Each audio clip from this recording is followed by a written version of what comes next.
Sesuai instruksi pemerintah Sumsel, 31 Agustus nanti Wisma Atlet Jakabaring Palembang akan ditutup sebagai tempat perawatan PDP ringan dan ODP. Setelah PDP dan ODP itu diberikan kelonggaran untuk beraktivitas seperti biasa dengan protokol kesehatan dan isolasi mandiri di rumah. Dengan protokol kesehatan dan isolasi mandiri di rumah, upaya itu diakui untuk menggerakkan kembali roda perekonomian Sumsel.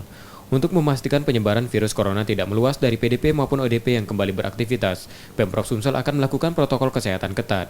Menginstruksikan setiap pemerintah kabupaten kota mengendalikan pencegahan penyebaran virus corona di wilayah dengan pendisiplinan masyarakat dalam penerapan protokol kesehatan, khususnya di tempat keramaian, dan memastikan seluruh kasus suspek, probable, dan konfirmasi positif COVID-19 yang melakukan karantina mandiri sesuai dengan standar dari Kementerian Kesehatan.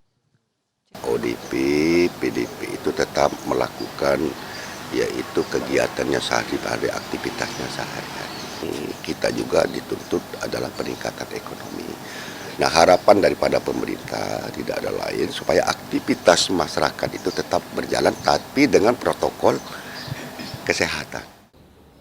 Hingga saat ini Wisma Atlet Jakabaring Palembang masih merawat 27 PDP ringan serta 8 ODP dan tidak menerima lagi pasien rujukan dari rumah sakit. Namun masih membuka Wisma Atlet sebagai tempat penampungan tenaga kesehatan. Tanggal 31, tapi mulai tanggal 10 ini kita sudah tidak menerima lagi karena memang sudah beberapa hari ini nggak ada yang baru kan, seperti itu. Jadi total keseluruhan hingga tanggal Untuk hari ini yang PDP masih ada 25, yang ODP ada 7 kalau tidak salah.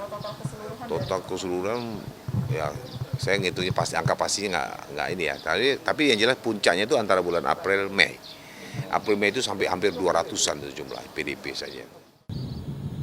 Jika ada lonjakan pasien positif COVID-19 berstatus OTG, kemungkinan akan membuka kembali Wisma Atlet namun dengan kapasitas yang disesuaikan.